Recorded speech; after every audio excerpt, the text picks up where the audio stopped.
Bem-vindos ao Pré-Calouro da UEA. Na aula de hoje, preparamos exercícios especiais com base no que já vimos na aula anterior. Não assistiu à aula anterior? Acesse o portal da UEA, ali teremos um link que remete ao Pré-Calouro. Aí você pode ver toda a aula que discute frase, período, oração. E aí você ganha base para resolver todos os exercícios desta aula. Vamos começar bem, vamos começar lendo, que vai ser assim no dia da prova de vestibular. Então veja um texto da literatura brasileira.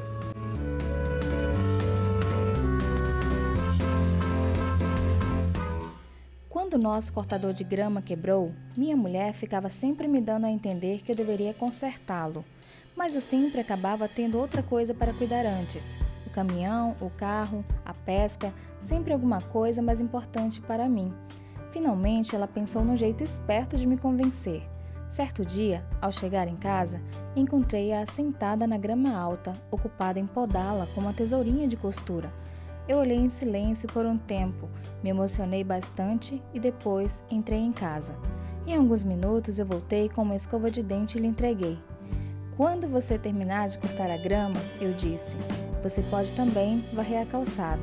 Depois disso, não me lembro de mais nada. Os médicos dizem que eu voltarei a andar, mas mancarei pelo resto da vida. Luiz Fernando Veríssimo. Que tal? Gostou do texto que acabou de ver? É em cima de textos, principalmente da literatura, que todas as provas são elaboradas. Então vamos tirar desse texto frase ou frases e trabalhar a famosa leitura morfossintática. Preparado? Então vamos lá. Dê a classe gramatical de cada palavra da seguinte frase. Depois disso, não me lembro de mais nada. Olha, o que é ler morfologicamente? É olhar para cada palavra e ser capaz de dizer a classe gramatical a que ela pertence. Então, o depois é advérbio, não tem confusão com relação a isso, é uma classe fixa. O disso é a fusão da preposição de mais o pronome demonstrativo. O não é advérbio de negação. O mi é pronome átono. Essa função que colocamos aí já é uma função mais elevada, que ele é um pronome que integra o verbo. É o PIV, né? Mas em princípio ele é de verdade um pronome átono. Aí o verbo lembrar, lembre que o verbo é o centro de tudo. Eu lembro, tu lembras, ele lembra, é o presente do indicativo, o de é preposição e o mais. O mais merece uma atenção especial, porque numa frase ele é advérbio de intensidade, numa outra ele pode ser pronome indefinido, como você acaba de perceber. E o nada tem uma função fixa, é um pronome indefinido. Então vamos ao destaque desta frase. Olha, numa prova de vestibular, talvez essas classes todas que você observou, talvez não tenham tanta importância quanto a classe gramatical do mais. Olha, a língua tem dois. Tem um mais no papel de advérbio de intensidade, que é o que você aprendeu desde criança praticamente, mas agora é hora de olhar o que faz um mais advérbio de intensidade. Ele intensifica ou um verbo ou um adjetivo. Ele não pode ganhar intimidade com pronome ou com substantivo. Olha a primeira frase. Precisamos ler mais. Veja que numa leitura lógica você percebe que o mais intensifica a ação de ler. Isso é que é advérbio na nossa língua. Na segunda frase, hoje você está mais atuante. Note que agora o mais, ou a intensidade do mais, recai sobre atuante, que é um adjetivo. Então passa a ser um padrão da nossa língua, que vale para o mais, para o muito, para o pouco, para o bastante, para o menos. Ou seja, quando a palavra ou a intensidade da palavra recai sobre um verbo ou um adjetivo, a classe gramatical é advérbio. Agora, olhemos o segundo mais. A classe gramatical dele, pronome indefinido, sugere que ele estará ao lado de um substantivo, ou então ao lado de outro pronome. É o que ocorre, por exemplo, em não preciso dizer mais nada. Se nós prestarmos bem atenção qual é o sentido do mais, é intensificar o pronome nada. Um pronome ao lado de outro pronome. Portanto, você não pode confundir com advérbio de intensidade. Trata-se de pronome indefinido. Olhe como a segunda frase é até melhor que a primeira para você perceber. Leia mais textos. Se nós observarmos a intensidade que o mais transfere, não é para o verbo ler, mas para o substantivo textos. Portanto, muita gente decorou que o mais é advérbio, mas agora, enfrentando ou prestes a enfrentar a prova de vestibular, é bom você perceber que o mais ao lado de um substantivo é um pronome indefinido. Vamos pegar a mesma frase que você acabou de ler morfologicamente e fazer a temida leitura sintática. Preparado para isso? Então, é a frase, depois disso, não me lembro de mais nada. Mas olhe como agora o nosso foco, às vezes, é um conjunto de palavras, como é o depois disso. Se nós pararmos para pensar o sentido, a semântica de depois disso, é uma ideia de tempo. E é assim que trabalha a sintaxe da língua, aproveitando a ideia. Portanto, depois disso é um adjunto adverbial de tempo. Olha, se nós olharmos para o me, como nós dissemos anteriormente, que ele apenas faz parte de um verbo, a famosa parte integrante do verbo, aí não há uma função sintática para ele. Bem interessante você perceber que de vez em quando os pronomes podem estar numa frase acompanhando um verbo e sem a devida função sintática. Quando nós olhamos para a expressão de mais nada, olhe qual é o papel dessa expressão que começa com preposição. Naturalmente, é completar o sentido de não me lembro. Olhe que no raciocínio lógico, quem não se lembra de alguma coisa. Então, esse pedacinho de mais nada é o famoso objeto indireto. Percebeu? Bom, então eu quero reforçar nessa segunda leitura, que é a famosa leitura sintática, os valores sintáticos que o me pode adquirir numa frase. Preparado para isso? Então, a língua tem um me que é igual a mi, e a função dele é de objeto direto. Isso ocorre quando ele vem ligado a um verbo que não exige preposição. É o que ocorre, por exemplo, com ela ainda me ama. O me corresponde a mim e a função é de objeto direto, porque o verbo é transitivo direto. Mas há um me com o mesmo sentido, com o mesmo significado, a mim, que é objeto indireto. Então, a diferença não está no me, está no verbo. Olha agora como o me está ligado ao verbo obedecer. Ela não me obedece mais. Você poderia dizer que ela não obedece mais a mim, mas como o verbo obedecer é VTI, como ele exige a preposição a, então o me ou a mim estão no papel de objeto indireto. Tem um me muito interessante, muito presente em provas de vestibulares, que é o me que não tem sinônimo nenhum, ele acompanha o verbo, daí que o nome dele é especial. Ele é o PIV, é o pronome que integra o verbo. É esse me que você percebeu na leitura do texto. E um último, muito fácil de perceber, que faz às vezes de posse. Ele equivale a meu, minha, dele, dela. Olhe que na frase, levaram-me todos os documentos, quem fala dessa maneira, ou quem escreve, normalmente os autores, estão tentando dar ao me um valor de posse. Levaram todos os meus documentos. Nesse caso, o me correspondente a meus tem o papel de adjunto adnominal. Vamos então olhar uma nova frase com essa leitura morfossintática. Leia comigo. Eu olhei em silêncio por um tempo. Olha, a primeira leitura, a famosa leitura morfológica, é a base para a leitura sintática. Portanto, quando você bate o olho no pronome eu, é o pronome pessoal reto. Lembra? A palavra reto está sempre associada à função de sujeito. Quando você olha para o olhei, é o verbo. Eu olhei, tu olhaste, ele olhou. É o pretérito perfeito do verbo olhar. O famoso pretérito perfeito do indicativo. O em é preposição. Como é que anda a memória? Quando uma palavra é classificada como preposição, aí você não se preocupa com a função sintática. O silêncio é substantivo e as frases, as orações, elas sempre trabalham com essas duas classes gramaticais, o verbo e o substantivo. Pode notar que o substantivo tem sempre um papel destacado na frase. Portanto, olhar para silêncio, pensar em substantivo é o normal. O por é preposição, o é artigo indefinido e a palavra tempo também substantivo. Pronto, fizemos a leitura morfológica da frase.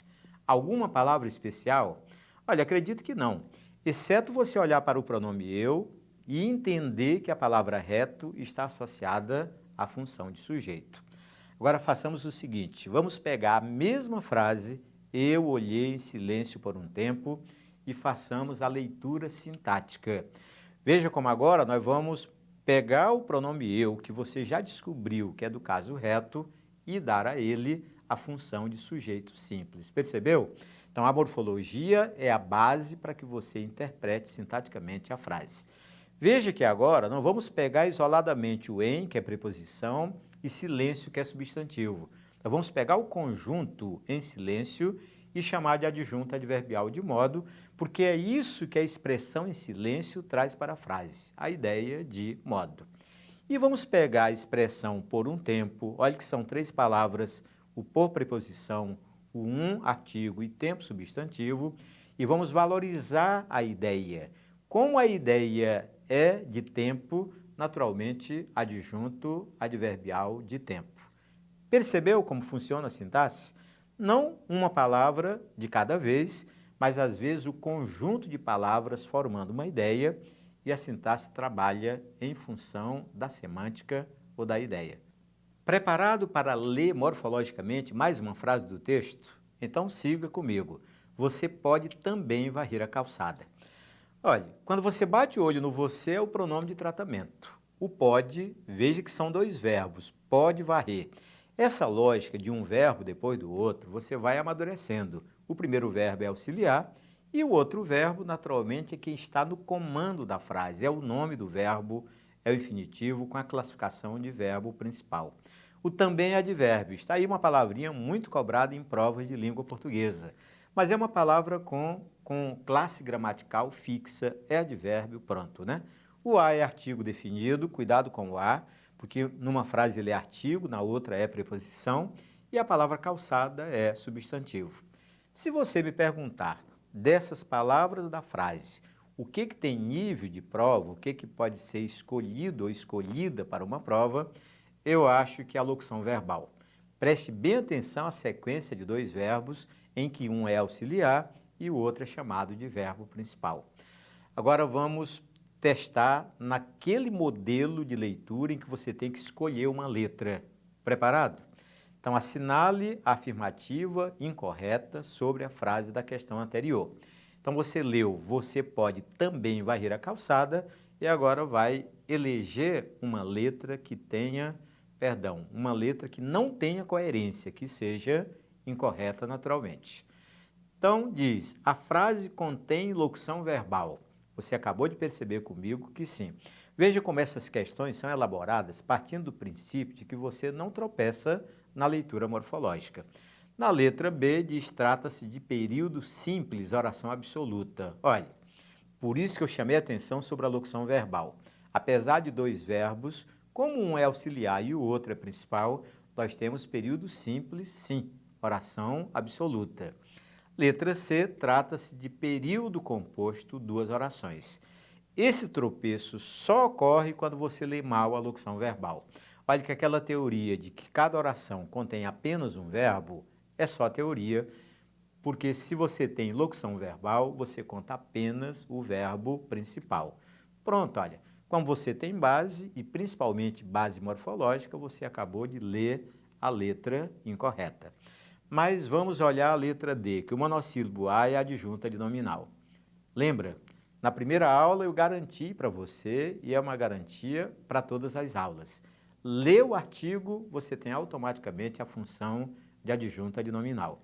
E na letra E diz que o substantivo calçada é o núcleo do complemento verbal. Para perceber isso, é só você olhar a lógica do verbo. A lógica do verbo é você pode varrer algo. E essa ideia de poder varrer algo, naturalmente só pode ser o substantivo calçada. Preparado para ler mais um texto comigo? Essa é a nossa intenção, criar em você o hábito da leitura. Mas sabe que tipo de leitura? Aquela que tem valor na hora da prova, aquela em que você para pensar nos parágrafos, aí dentro do parágrafo enxerga período e dentro do período enxerga as orações. Vamos tentar? Era uma vez uma linda moça que perguntou a um lindo rapaz: "Você quer casar comigo?" E ele respondeu: "Não." E a moça viveu feliz para sempre. Foi viajar, fez compras, conheceu muitos outros rapazes, visitou muitos lugares, foi morar na praia, comprou outro carro, mobiliou sua casa, sempre estava sorrindo e de bom humor. Nunca lhe faltava nada, bebia cerveja com as amigas sempre que estava com vontade e ninguém mandava nela. O rapaz ficou barrigudo, careca, o pinto caiu, a bunda murchou, ficou sozinho e pobre, pois não se constrói nada sem uma mulher. Luiz Fernando Veríssimo. E aí, gostou do texto? Texto do Luiz Fernando Veríssimo e uma homenagem que nós fizemos às mulheres. Você viu que a mulher é a mulher, né, tá? O homem, coitado, né, não se deu tão bem na vida. Mas fazer o quê se as mulheres estão no comando? Bem, eu sei que as mulheres estão no comando, mas quem está no comando desse texto agora é você. Quantos parágrafos? Bora? Você percebeu o primeiro parágrafo? É apenas a primeira frase. Era uma vez uma linda moça que perguntou a um lindo rapaz. Pronto, terminou o parágrafo. Aí você tem o segundo, o terceiro, o quarto, o quinto é o maior de todos e o sexto. Olha que parágrafo, ao pé da letra, você não tem que ler para fazer a contagem. Por quê? Porque aquela divisão na folha de papel com recuo e, naturalmente, com recomeço com letra maiúscula. Percebeu? Então, resolvemos um primeiro dilema. Acabamos de ler um texto que contém 6 parágrafos. Tranquilo? Agora, o maior dilema de quem enfrenta a prova de língua portuguesa. Quantas orações você consegue enxergar olhando para o maior parágrafo, para o quinto? Sabe qual é o segredo? É aprender a contar os verbos. Quer ver? Acompanhe comigo. E a moça viveu feliz para sempre. Tranquilamente, com o verbo viver, você tem a primeira oração. Foi viajar, é a segunda. Fez compras, é a terceira. Conheceu muitos outros rapazes, com o verbo conhecer, é a quarta. Visitou muitos lugares, é a quinta oração. Foi morar na praia, sexta. Comprou outro carro, sétima. Mobiliou sua casa, oitava oração. Sempre estava sorrindo de bom humor. Olha o detalhe, nós vamos destacar apenas o sorrindo. Por quê? Porque o verbo estar faz o papel de verbo auxiliar. Aí depois você tem o faltava, tem o bebia, tem o estava e tem o mandava. Se você contar direitinho, na ordem, pedir até ajuda, quem sabe contar melhor que você, naturalmente você vai encontrar 13 verbos e, naturalmente, 13 orações. Agora que você venceu a quantidade de verbos e a quantidade de orações, um novo desafio para você. Ainda olhando para o parágrafo maior do texto, quantas locuções verbais? Olha, locução verbal é aquela situação em que você tem verbo auxiliar e verbo principal. Então, quando você lê o foi viajar, olhe como é que você tem que ler, que o verbo ir é auxiliar e que o verbo viajar, no infinitivo, é o principal. Então, identificamos a primeira locução verbal. Aí você vai lendo, fez compras, conheceu muitos outros rapazes, visitou muitos lugares, aí depois tem foi morar na praia. Olhe como a fama do verbo ir vai se estabelecendo. É muito comum que o verbo ir venha acompanhado de outro verbo no infinitivo. E é a famosa locução verbal, verbo auxiliar e verbo principal. Depois você tem a sequência estava sorrindo e de bom humor. Claro que o verbo estar tem aquela fama de verbo de ligação, mas se ele está seguido de outro verbo no infinitivo, no gerúndio, no particípio, aí temos a famosa locução verbal. Conclusão, além das 13 orações que você percebeu, agora você enxergou comigo 3 locuções verbais. Perfeito? Bem, agora que você ganhou intimidade com tudo isso, vamos olhar uma frase nova que diz: era uma vez uma linda moça que perguntou a um lindo rapaz. Bem, voltamos àquela nossa base da leitura morfossintática. Que tal a classe gramatical de cada palavra que o autor empregou? Olha, o era é o verbo ser. Sabe o que é ruim? É você olhar para o era e pensar que é um verbo novo, né? Porque às vezes o aluno só enxerga que é o verbo ser quando ele lê o infinitivo. Olha, parece brincadeira, mas de vez em quando o aluno diz: professor, o verbo ser sumiu da prova, apareceu um tal de verbo foi, um tal de verbo era, né? Ô, meu amigo, vamos melhorar esse nível de leitura? Naturalmente, eu era, tu eras, ele era, nós éramos. É o imperfeito do indicativo. Um parênteses.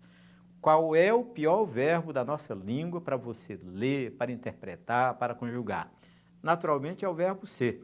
Aliás, a língua tem 2 verbos anômalos. Olha a quantidade. Dos milhares de verbos, 2 são chamados de anômalos porque são muito especiais. É como se fossem defeituosos em relação aos outros. É o verbo ser e o verbo ir. Então, o era é verbo, o uma é artigo indefinido, nenhuma novidade, vez é substantivo, moça é substantivo, linda, adjetivo, e toda essa frase tem só uma palavra com nível de prova de vestibular. É o quê? Esse que se iguala a qual, ele é pronome relativo.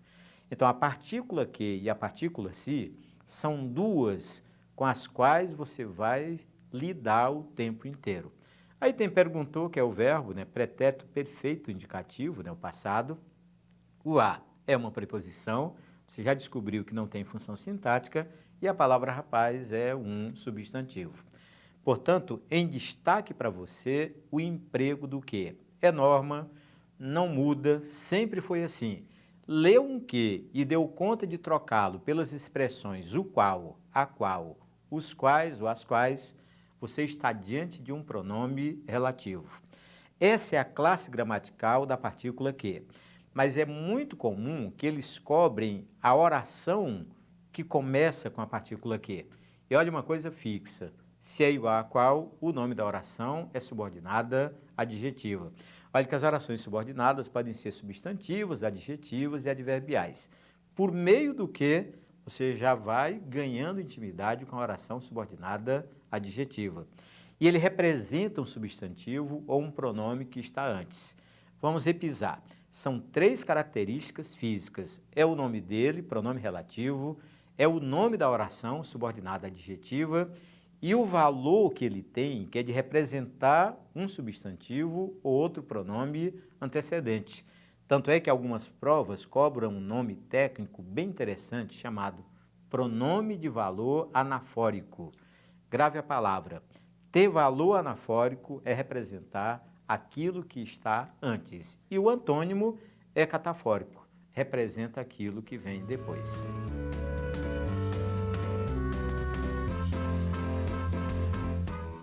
Vamos continuar lendo morfossintaticamente. Gostou da palavra?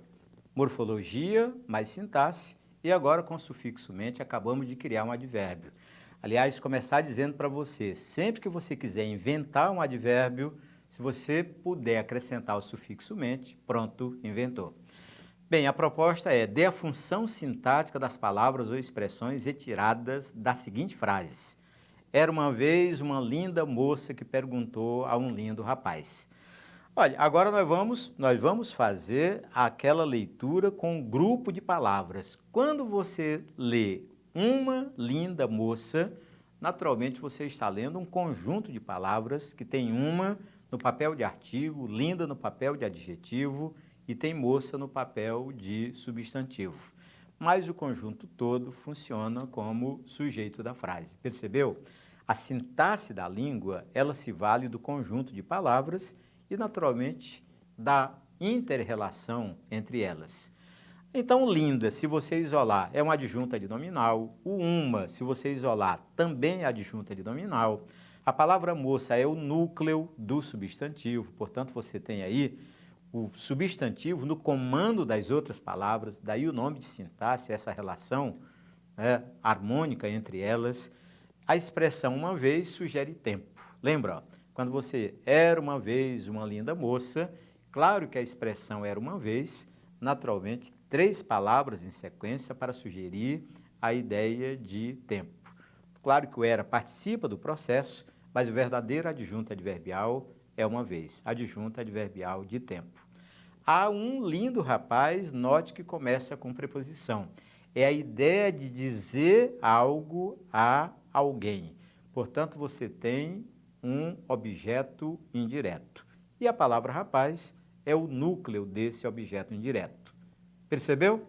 Então, você já está dando conta de ler tanto do ponto de morfologia quanto do ponto de sintaxe. Vamos agora ver uma questão naquele modelo de ABCDE, como ocorre nas provas de vestibulares. O sujeito de perguntou é... Olha, eu quero que você perceba que você tem 2 verbos. Você tem o verbo ser e tem o verbo perguntar. Naturalmente, é o período composto, com o que marcando o limite entre esses períodos. Lembra que nós já discutimos? Se você pode trocar o que pelo qual, naturalmente ele inicia uma oração subordinada adjetiva. Sabe o que eu quero que você pense?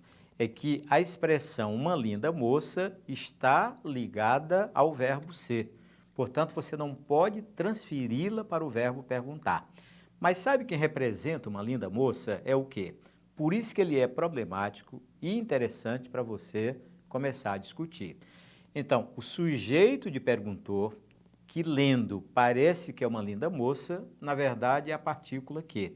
É o que nós chamamos de sujeito sintático, não de sujeito semântico. Semântica é o sentido das coisas. Quando você pergunta quem perguntou a um lindo rapaz, é claro que a resposta é uma linda moça. Mas como se trata de período composto, com dois verbos, duas orações, aí o que entra para representar uma linda moça? Portanto, a resposta vai ser a letra D de dado. Veja, isso no dia de uma prova é bem interessante a quantidade de alunos que vão escolher, por exemplo, a letra A, que achar que o sujeito, ou alunos que acham que o sujeito é o substantivo moça, ou talvez o substantivo rapaz, mas é mais raro, a palavra vez seria absurda, mas a verdadeira resposta é a letra D de dado. Nessa nova aplicação, vão aparecer detalhes bem interessantes que não apareceram ainda nas outras análises. Vamos comigo? Então, e a moça foi viajar, foi morar na praia, sempre estava sorrindo, bebia cerveja com as amigas, sempre que estava com vontade. E a proposta é de que você assinale uma alternativa incorreta sobre o período acima. Vamos tentar olhar os detalhes? Letra A diz que o período contém 5 orações. O que você acha de contar os verbos comigo? E a moça foi viajar, tem que contar um verbo só. Lembre da sequência foi viajar, verbo auxiliar e principal. Foi morar na praia, tem que contar mais um verbo, locução verbal. Já temos 2 orações. Sempre estava sorrindo, mais um verbo apenas. Não vamos contar o verbo estar, é a 3ª oração. Bebia cerveja com as amigas, é a 4ª oração, e sempre que estava com vontade, é a 5ª. Interessante, você vai encontrar bem mais de 5 verbos, mas de verdade são 5 orações por conta do fenômeno chamado locução verbal. Percebeu como é que se faz essa leitura para acertar a questão? Como nós queremos a letra errada, não é a letra A. Vamos então enfrentar a letra B, que o período contém 3 locuções verbais. Você acabou de passar pelas 3 comigo. Quer olhar novamente?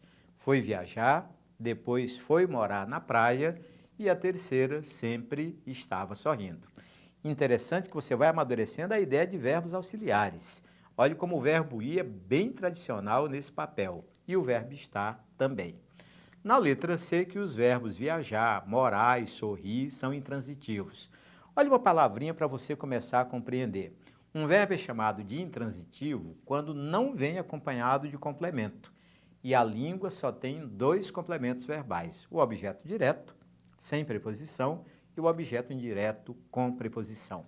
Isso é interessante porque de vez em quando o aluno fantasia um pouco. Quando fala de complementos verbais, sei lá, ele imagina que a língua deve ter uns 10, por isso ele nunca aprendeu, quando na verdade existem apenas 2 complementos verbais.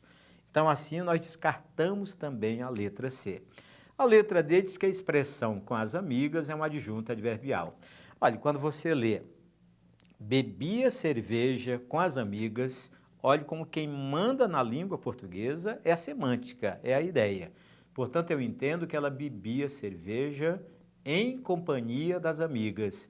É o famoso adjunto adverbial de companhia. Olha, eliminamos a letra A, B, C, D e, acredite, a letra E deve conter alguma incorreção. Vamos olhar então com cuidado para ela. A última oração do período tem ideia de concessão. Olha, mas se nós pensarmos na sequência de frases, primeiro vamos notar que o período é composto por coordenação. Foi viajar, é oração coordenada. Foi morar na praia, oração coordenada.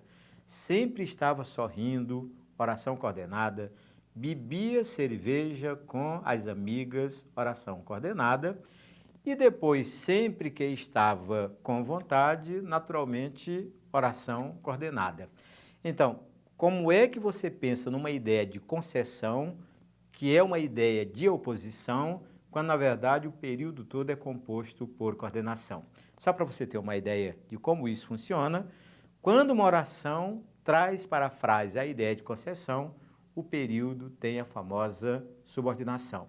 E lembre, o sinônimo de concessão é de oposição. Bem, ficamos com a letra E. Mas como depois de cada dificuldade eu quero apresentar para você uma espécie de reforço, veja comigo o que é a ideia de concessão. Bora lá. Primeiro, é ideia adverbial. E, naturalmente, a oração vai ser sempre uma oração subordinada, a famosa oração subordinada adverbial concessiva. É ideia que se opõe à oração principal. Não existe ideia de concessão se não há, naturalmente, oposição. Claro, né? Você tem a ideia de concessão, mas uma ação não impede que a outra ocorra. E a terceira característica é você ter na mente as conjunções ou locuções conjuntivas que trazem para a frase a ideia de concessão. Essas listas que eu vou apresentando para você, eu espero que você anote, pregue num pedaço de papel, faça disso motivo para evoluir, porque elas são muito importantes na hora de uma prova. Então, embora, o conquanto, o ainda que, o apesar de que, o por mais que, por menos que, não obstante e apesar de, essas locuções valem uma questão inteira no dia de uma prova, porque dão para a frase ou trazem para a frase a ideia de oposição, que nada mais é do que a ideia de concessão. Bem, meus amigos, chegamos ao fim da nossa aula. Lembrando que a aula de hoje tratou de exercícios morfossintáticos que tem como base a aula anterior. Você não viu a aula anterior? Acesse o portal da UEA, ali você encontrará um link que remete ao pré-calouro. É importante para você formar uma sequência para que você realmente realize o seu grande sonho, que é ingressar na UEA. Até a nossa próxima aula.